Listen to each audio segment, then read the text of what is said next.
নমস্কাৰ প্ৰিয় দৰ্শক আমাৰ এই ইউটিউব চেনেল আকিনসন লাইফলৈ মই অৰিন্দমে আপোনালোকক স্বাগতম জনাইছো আৰু আৰম্ভ কৰিবলৈ লৈছো এক সম্পূৰ্ণ ব্যতিক্ৰমী অনুষ্ঠান ইনটু দা ওয়াইল্ডছ নামৰ এটি ওয়াইল্ড লাইফ সিৰিজ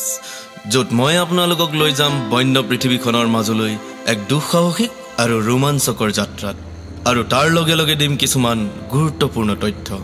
মোৰ কেমেৰাৰ মাধ্যমেৰে আপোনালোকক দেখুৱাবলৈ চেষ্টা কৰিম বন্য জীৱনৰ কিছুমান অভূতপূৰ্ব মুহূৰ্ত যিসমূহ দৃশ্য দেখি আপুনি হয়তো উপলব্ধি কৰিব যে কিমান বিৰল আৰু মনোমোহা উপাদানেৰে পৰিপূৰ্ণ আমাৰ এই হিউজি ধৰণীখন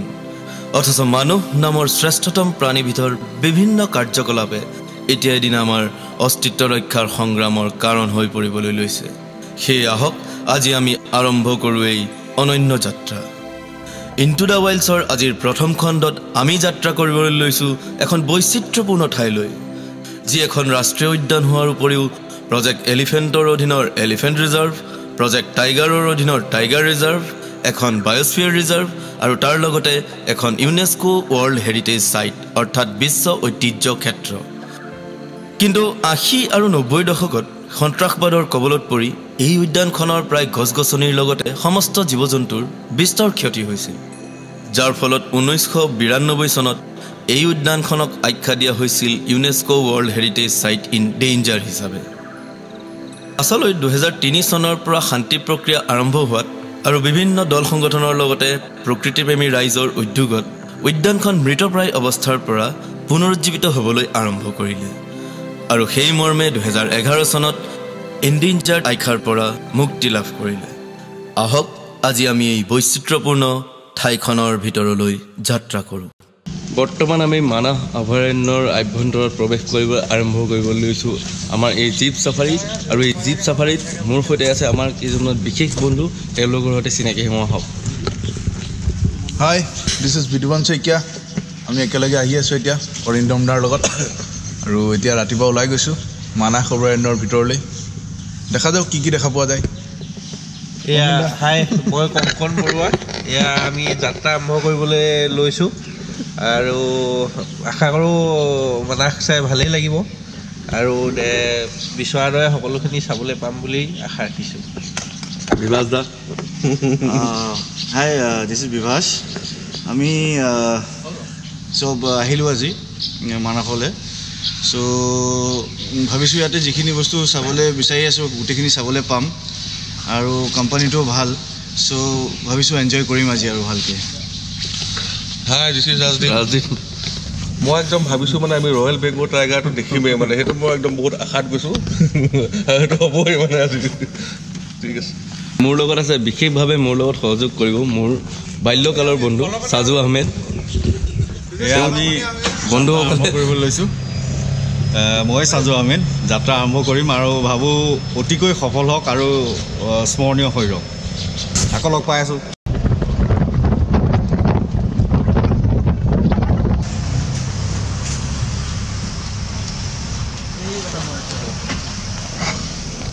ঘন কুঁৱলী ফালি ওলাই অহা মিঠা ৰ'দজাকৰ মাজেৰে আমাৰ সাফাৰী আৰম্ভ হৈছিল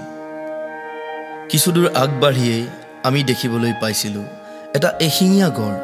অৰ্থাৎ গ্ৰেটাৰ ওৱান হৰ্ণ ৰাইন'চৰাছ যাত্ৰাৰ আৰম্ভণিতে এসময়ত মানাহৰ বুকুৰ পৰা লুপ্তপ্ৰায় হৈ পৰা এশিঙীয়া গড় দেখিবলৈ পোৱাটো আছিল অতিকৈ সুখৰ বিষয় কিছুদূৰ আগলৈ এইবাৰ আমাৰ চকুত পৰিছিল এটা বিৰল দৃশ্য অসমৰ আন বনাঞ্চলসমূহত সততে দেখিবলৈ নোপোৱা সুন্দৰ কেইটামান মৌৰা অৰ্থাৎ ইণ্ডিয়ান পি ফাউল মানাহ ৰাষ্ট্ৰীয় উদ্যানৰ এক বিশেষ আকৰ্ষণ তাৰ পাছতেই আমি লগ পাইছিলোঁ কেইটামান বনৰীয়া মহ অৰ্থাৎ এছিয়াটিক ৱাইল্ড ৱাটাৰ বাফেলো খাদ্য আৰু বাসস্থান নাটনিৰ ফলত ক্ৰমাৎ হ্ৰাস পাবলৈ ধৰা জনসংখ্যাৰ বাবে এইবিধ প্ৰজাতিক IUCN ৰেড লিষ্টত এন্ডেঞ্জাৰ্ড কেটেগৰীত অন্তৰ্ভুক্ত কৰা হৈছে বিশ্বৰ মুঠ 4000তকৈ কম সংখ্যাৰ বনৰীয়া মহৰ প্ৰায় 3000তকৈ অধিক কেৱল অসম আৰু উত্তৰ পূবতেই পোৱা যায় এইটো এটা সঁচাকৈ আমাৰ বাবে গৌৰৱৰ বিষয় এনেদৰে এটি সুন্দৰ আৰম্ভণিৰে ভূঞাপাৰা ৰেঞ্জৰ মাজেৰে আমাৰ দিনজোৰা ছাফাৰী আৰম্ভ হৈছিল। আশা কৰিছিলোঁ আগলৈ আৰু বহু জীৱ-জন্তুৰ সৈতে আমাৰ মুখামুখি হ'ব। কিন্তু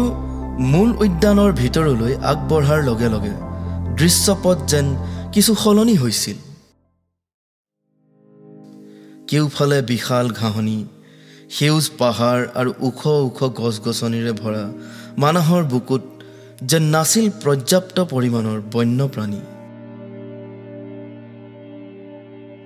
সন্ত্ৰাসবাদে কোঙা কৰি পেলোৱা মানাহে সম্পূৰ্ণৰূপে প্ৰাণ পাই উঠিবলৈ এতিয়াও যেন বহু বাকী আছিল।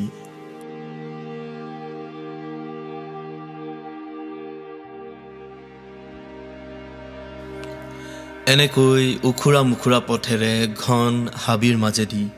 আমাৰ ছাফাৰী আগবাঢ়িছিল। আমি সকলোৱে কিছু হতাশ হৈছিলোঁ। দুই এটা সৰু সুৰা বন্যপ্ৰাণী যেনে মালায়ান জায়েণ্ট স্কুইৰেল আদিক প্ৰত্যক্ষ কৰিয়েই আমি সন্তোষ লাভ কৰিব লগা হৈছিল।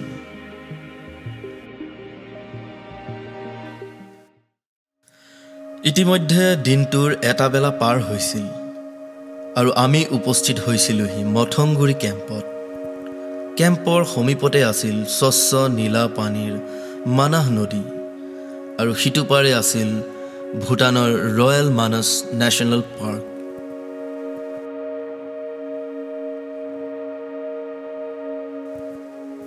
মথংগুৰিত দুপৰীয়াৰ সাজ খাই আমি যাত্ৰাৰ দ্বিতীয় পৰ্যায় আৰম্ভ কৰিছিলোঁ বাঁহবাৰী ৰেঞ্জ অভিমুখে। মানাহৰ অপৰূপ প্ৰাকৃতিক সৌন্দৰ্য উপভোগ কৰি আমি আমাৰ যাত্ৰা পথত আগবাঢ়িছিলোঁ।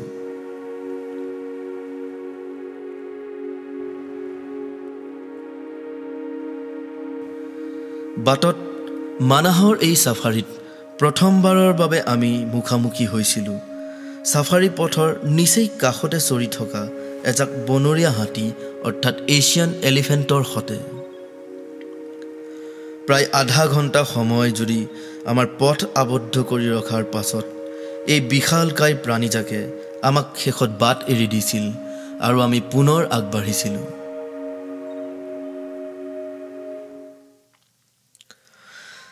মানাহৰ সেউজ ঘাঁহনিৰ মাজত এটা মৌৰাই নিজৰ সংগিনীক মুগ্ধ কৰিবৰ বাবে চালি ধৰি নৃত্য কৰিছিল আৰু প্ৰদৰ্শন কৰিছিল নিজৰ অপৰিসীম সুন্দৰতা। সংগীৰ বিষয়ে হয়তো ক'ব নোৱাৰোঁ, কিন্তু আমাক এই দৃশ্যই বাৰুকৈ মুগ্ধ কৰিছিল। কিছু সমীপতে এটি সদ্যজাত গড়ৰ পোৱালি মাকৰ সতে দেখা পাই খুব ভাল লাগিছিল। মানাহত গড়ৰ সফল প্ৰজনন হোৱাটো বিশেষকৈ প্ৰকৃতিপ্ৰেমী আৰু সংৰক্ষণৰ লগত জড়িতসকলৰ বাবে আছিল এটা বৃহৎ সুখবৰ।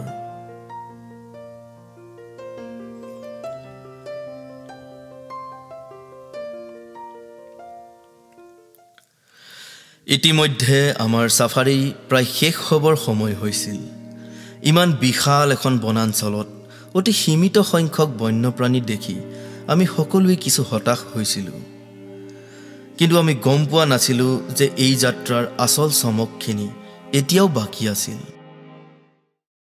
ছাফাৰীৰ শেষ পৰ্যায়ত আমি উপস্থিত হৈছিলোঁ বুঢ়াবুঢ়ী কেম্পত আৰু সন্মুখত দেখিবলৈ পাইছিলোঁ বনৰীয়া হাতীৰ এটি বিশাল জাক। যি সময়ত চৌদিশে নিতৌ হস্তি মানৱৰ সংঘাতৰ খবৰ শুনিবলৈ পোৱা যায়, তেনে সময়ত মানুহৰ ইমান কাষতে মুক্ত মনে শান্তিপূৰ্ণভাৱে বিচৰণ কৰি থকা হাতীৰ জাক দেখিবলৈ পোৱাটো আছিল সঁচাকৈ এটি সৌভাগ্যৰ কথা।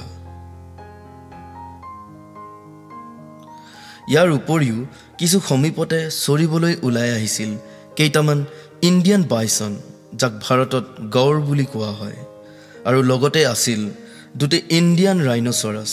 অৰ্থাৎ অসম গৌৰৱ এশিঙীয়া গঁড়।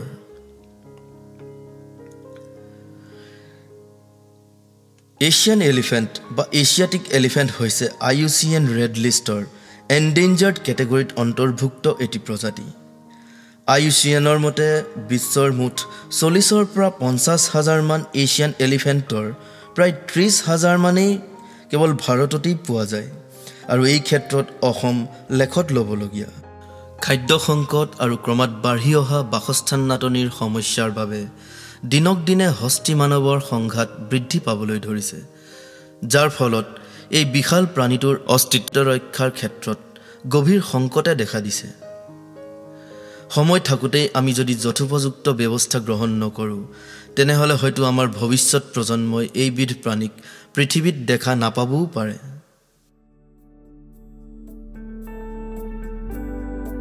ইমান পৰে ইণ্ডিয়ান বাইছন কেইটা লাহে লাহে আমাৰ ফালে আগুৱাই আহিছিল দ্ৰুতগতিত হ্ৰাস পোৱা জনসংখ্যাৰ ফলত এইবিধ প্ৰজাতিক 1986 চনতে IUCN ৰেড লিষ্টৰ ভালনাৰেবল কেটেগৰীত অন্তৰ্ভুক্ত কৰা হৈছিল অসমৰ আন বনাঞ্চলসমূহত হততে দেখিবলৈ নোপোৱা ইণ্ডিয়ান বাইছন মানাহত ইমান নিৰ্ভয়ে মুক্ত মনে মানুহৰ নিচেই কাষতে চৰি থকা দেখিবলৈ পোৱাটো এটি সঁচাকৈ উৎসাহিত হ'বলগীয়া বিষয় আছিল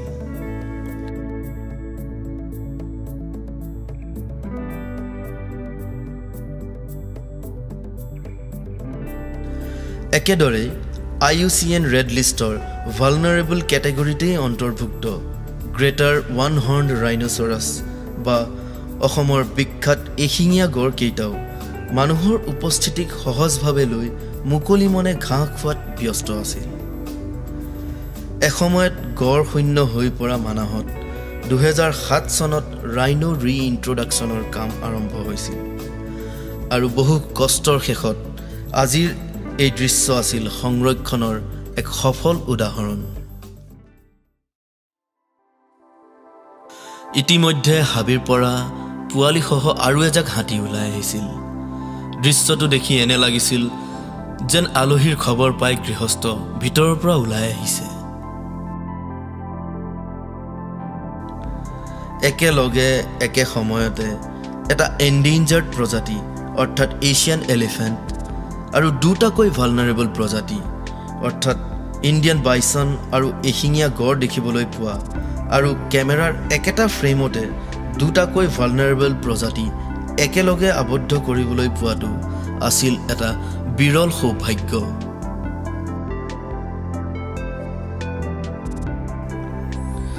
লাহে লাহে বেলি ডুবিবৰ সময় হৈছিল এক চিৰস্মৰণীয় অভিজ্ঞতাৰে পৰিপূৰ্ণ আমাৰ এই মানাহৰ সাফাৰী ইমানতেই সামৰণি পৰিছিল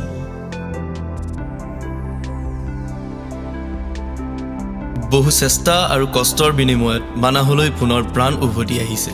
অনাগত সময়ত এই বিশ্ব ঐতিহ্য ক্ষেত্ৰখনক সুকলমে জীয়াই ৰখাৰ ক্ষেত্ৰত আমাৰ সকলোৰে কৰণীয় আছে আৰু আমি এই চেষ্টা অব্যাহত ৰাখিব লাগিব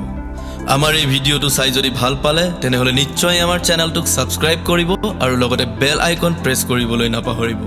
অতি সোনকালে ইনটু দা ওয়াইল্ডছৰ আন এটি আকৰ্ষণীয় খণ্ডলৈ উপস্থিত হ'ম তেতিয়ালৈকে ধন্যবাদ